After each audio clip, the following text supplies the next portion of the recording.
Alexander Johnson and Mr. Kevin Feige.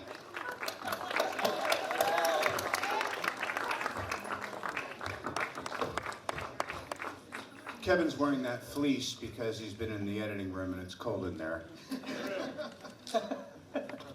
So we are going to be throwing the floor open to you guys, for you guys to ask some questions. If you have a question, just make sure you have your hand raised. We'll pick you out and somebody will come down and run a microphone to you. Hands up already. We're going to start things off here. I actually have a question for Kobe to start things off here. Maria Hill is one of my favorite characters in the MCU because she's one of these threads that ties everything together, both in the Avengers, the other MCU films, the television series, brings it all together. Now, Maria went through a lot of a change in Captain America: Winter Soldier. Talk a little bit about where we find Maria now and the kind of Maria Hill you wanted the audiences to see in Age of Ultron. Maria is now under the employment of Tony Stark, and she's now working with him to privatize security. And it's very fun being a thread to be able to tie the TV show and the movies together. That's been a lot of fun. She's got a bigger job now. She's working, like I said, with Tony, and she doesn't have S.H.I.E.L.D. at her disposal anymore. So it's a much more difficult job. All right, let's take a question from the team right over here. Yes. There you go. Oh. Paul, Bettany. So what's it feel like now to be more than just a voice? Well, the main difference is I have to show up. The great thing is you being able to work with all these incredibly creative and talented people. However, I also now have to show up at junkets, so everything's a double-edged sword. All right, you have another one here? Yeah, we'll go right over. Right over. Hey, I have a question for Joss.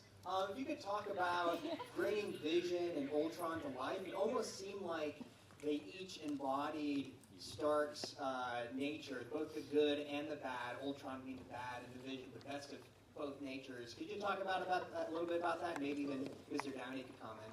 Yes. Man, a few words. A statement. No, you're right. They do embody a little bit of him, but they're also their own people. But I do see them as two sides of the same coin. I like the sort of accord between the two of them. I think there's something beautiful about the fact that they see the same thing and react to it differently emotionally. Right back here. Right, Joss, for you, right over here. Can you talk about what were the biggest challenges that you faced putting together the story and then shooting the film? What were the things that surprised you on your journey?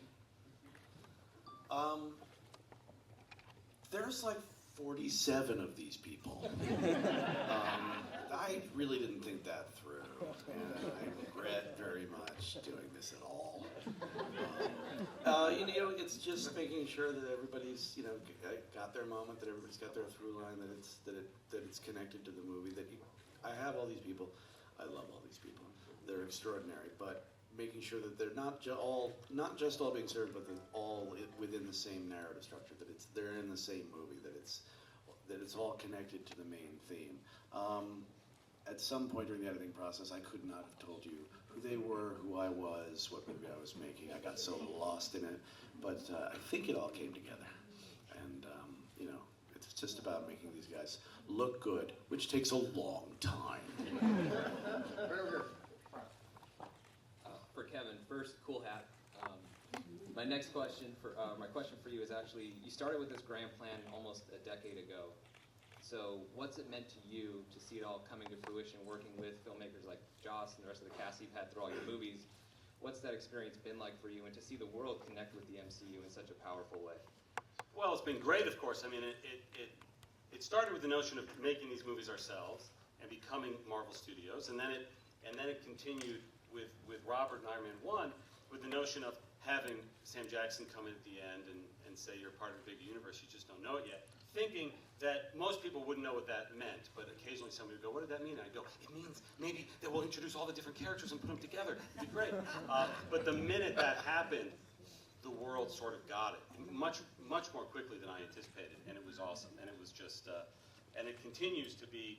It's daunting now because the expectations before were they didn't exist. They thought, what are they doing? Let's go on to the next thing. And now it's crushingly overwhelming expectations, particularly on this movie. But it's incredible, and it's incredible.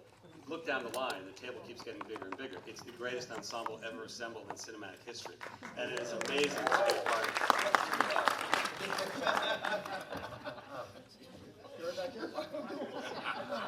Hi, James Bean, Hypable.com. This question is for Joss Whedon, the Atlas of the Marvel Cinematic Universe. So how do you go about even beginning to start to create the sequel to one of the greatest, largest, most successful movies of all time? With the smallest thing I can think of, it's the thing that drew me back to the movie was what little moments are there between these characters that I haven't gotten to do yet? What conversations have they not had? How can I, what haven't I shown? It's never sort of the big picture stuff. It's never, and then we can have an army of robots, although that's cool too. It's always just where do they live? How can I get inside their hearts? What's funny about them? Those are the moments I write just reams and reams of paper, just thinking about, the tiniest part. That's really the heart of the thing. For Elizabeth and Aaron, you guys have worked together before, and the chemistry between the twins is so important for those scenes to have like emotional impact. Was the fact that you guys had worked together previously an advantage, or was that an additional challenge in making their relationship work so well in the film? Yeah, we're so far away from each other. I think it's only a benefit. I mean, Aaron and I had we didn't really work that much on Godzilla together, but it's kind of intimidating joining this group, so like, I gotta do it with Aaron by my side. Yeah, it was comforting to know, stepping on set when it was such a big ensemble and cast, that you kind of had someone to feel comfortable with, absolutely. Yeah, yep. Right here in the middle. Hi, this is a question for Robert. We get to see a lot of sort of fatherly side of Tony Stark this time, I think. Obviously, it's a relationship with Tony and Ultron, and also you sort of take care of Hulk, Bruce Banner, like a father does son. So, were you having that kind of thing in mind when you're playing this role this time? I must be mellowing with age, but I want to say this very clearly. The next time I'm not asked the first question, fucking walk out.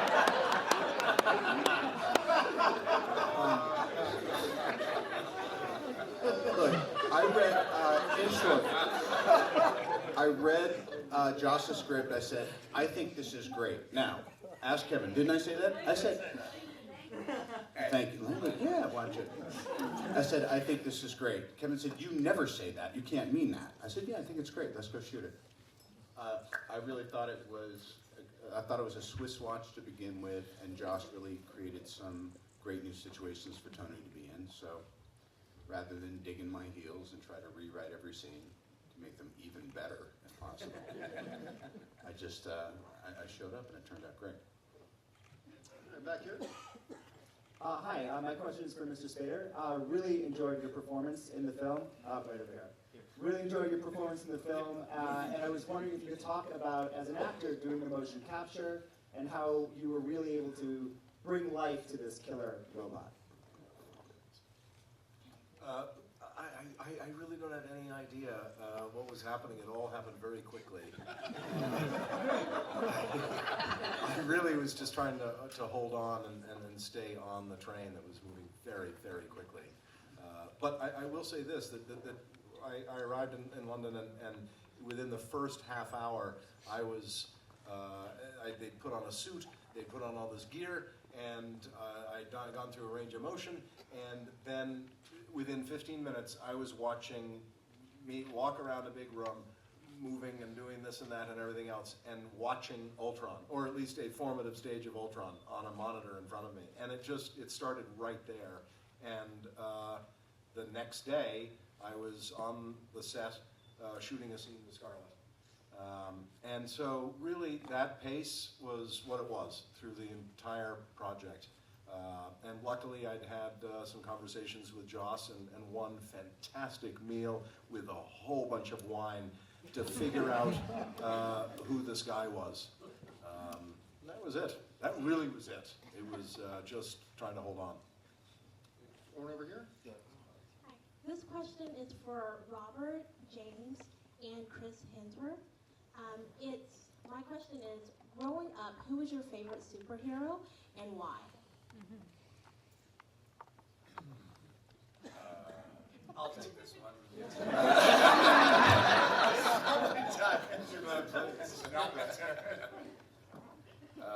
I mean, Superman was probably the only film they'd made, I think, back when I was growing up. The only, that was the one that sticks out for me. That wasn't really, and Iron Man hadn't been created yet, or Captain America, or Hulk, or Black Widow, or Vision. Everyone on this table. So had Captain America been would have been my favourite. That and Captain Australia. Sort of neck and neck. Growing up, I didn't have any comic books at all, and but my friend Will Broaddus had a trunk full of them, and so comic books were like candy for me. I'd go over to his house for a sleepover, and I would be just devouring everything I could get my hands on. I don't even know if this question was too big. It doesn't matter, does it? Because no one else jumped to the mic, so I don't care. Anyway, I just devoured everything, anything, and from. Is this press conference going very quickly for you right now?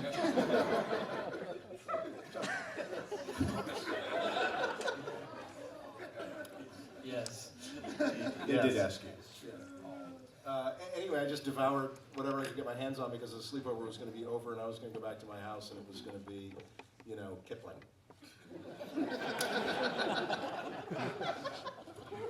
Jeremy, this one's for you. There were a lot of Hawkeye fans that felt a little shortchanged, actually, in the first Avengers because one of their favorite heroes wasn't focused on as much as they would have liked. But we see a much greater emphasis on Barton in this particular film. Talk a little bit about what you were hoping to see, Barton evolve into in this film, and your first reactions when you read the script and you saw the role he was going to play in this one.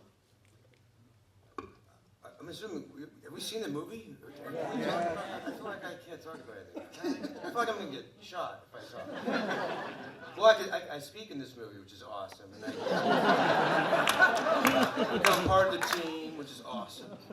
And dive into some really killer aspects of I really, when it sits down with Joss and even Kevin back in the day about why I liked and why I wanted to play Hawkeyes, because I didn't understand. I could never do like what these gentlemen do. I don't have that creative of a mind. I understood Hawkeye in the sense of he's a human just with a high skill set, so I can tap into that. And I feel like I got to explore a little bit more of that on even outside the skill set. And I thought that was a really, really endearing and thoughtful sort of secret that he had. And I'm excited to kind of see where that goes. Okay, back here. This question's for Josh and for Kevin. How much impact did this movie have on like Phase 2 lead up? So like Iron Man 3, Thor 2, Cap 2, Guardians of the Galaxy. Wait, I'm sorry. How much impact? So like did you like say we can do this in Captain America 2, but you can't do this, or this is how it'll affect the Avengers, or something like that? A lot of those were already in the works. I mean, Iron Man 3 and Cap 2 and Thor 2 were already in the works just as Avengers was coming out. I would say it was more about how those movies were impacted by the first Avengers film. But I will say I remember as we were putting the other Phase 2 movies together, Joss very much liked the idea, and we honed in on that for him, that Hulk and Hawkeye would be two characters that hadn't gotten much exposure in between the movies, so that because he said he had very big plans for the two of those characters in this one. Other than that, though, Joss, the only thing I can think of is pulling the Thanos out of Guardians of the Galaxy. That's true. Actually, there was going to be more Thanos, yeah. And it was like, no, we need to thread him in more gently. But that was pretty much it. And I just want to ask everybody to throw in for a second. Ask everybody that once we are done with the press conference, we're going to ask everybody to please remain in your seats. for a few moments once the press conference is wrapped. Scarlett. What? Would you mind staying in your seat too, Scarlett? Yes, what? Huh? We've seen Black Widow not only evolve depth-wise, but we see her role getting larger and larger as the cinematic universe progresses to the point that we see her play such a significant role in Age of Ultron. Talk a little bit about where you see Black Widow even going from here once we get to the end of this film. Oh my goodness. Well, it's, I think that at the end of, in the beginning of Avengers 2, I'm not going to get shot, am I? No. Okay. Do you want me to take this one? Is the press conference going really slowly? How about now? I think that she, in the beginning of Avengers 2, this kind of, there's some sense, finally, of there being a kind of normal, in a way. I mean, it's a well-oiled machine where, tag teaming each other. It's finally, like, the introductions are over and we're, everything's kind of, we're at work, like we're digging our heels in.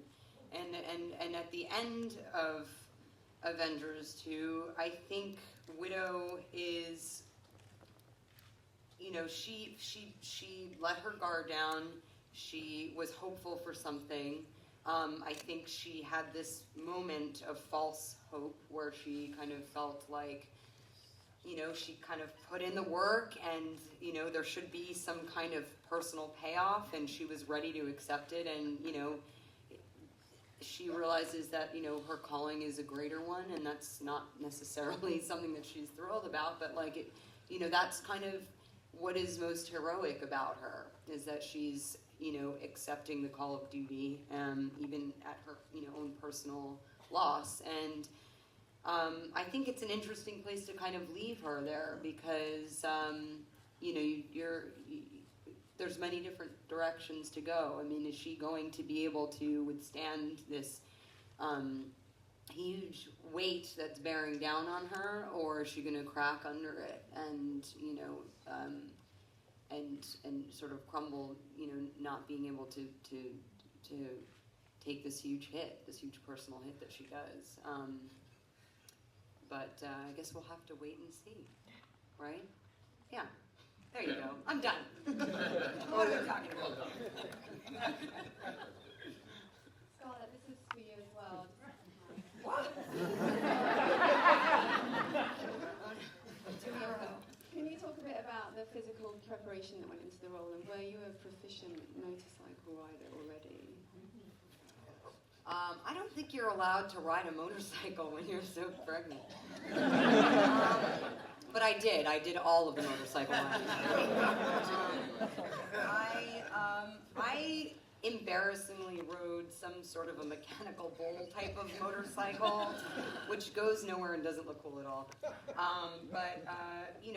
We had some very professional and amazing motocross work being done that makes Black Widow look like a total badass. And I will say, I'm very fortunate that there's a team around me that is super supportive in helping all of Widow's fight moves and badass motorcycle riding happen. Could not do that without that part of it. Kind of starting a move and then finishing a move, and all that work being seamless is takes a lot of choreography and team spirit. So it's like every film is exciting because I get new tools and new fun, cool stuff to do, and luckily Joss writes me some badass moves that that make me look just epic, and it's awesome. I just said epic, awesome, and badass all in one sentence. I'm done now. This one's for Mark. Mark, one of the great things about Dr. Banner is that we see so much of Dr. Banner in Hulk, but yet you find a way to make Dr. Banner feel like such a distinct character from the Hulk at the same time.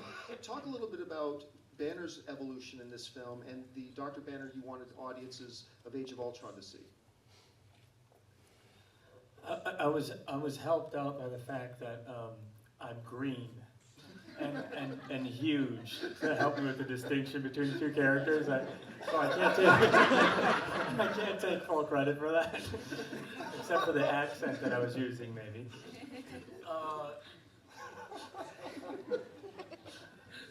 I'm done. All right, we're gonna take one more. We're gonna take one more, and it's right here. Hello. This question is for Joss. It's the nerd question of the day. Why is the armor designed to contain the Hulk called Veronica? I just decided to call it Veronica because he used to be in love with a woman named Betty, and Veronica is the opposite of that.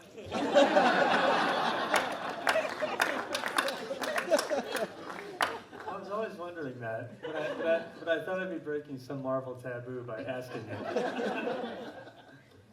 You know, we have a Marvel app on our iPhones, and if you say something wrong, it literally shocks you. Did you get a shock just now? You're not supposed to talk about that. My publicist has it. She got the shock. All right, well, thank you all for joining us today, for answering everybody's questions. Congratulations on the film. It's absolutely marvelous. And once again, everybody, please remain in your seats. We have a very good reason for that.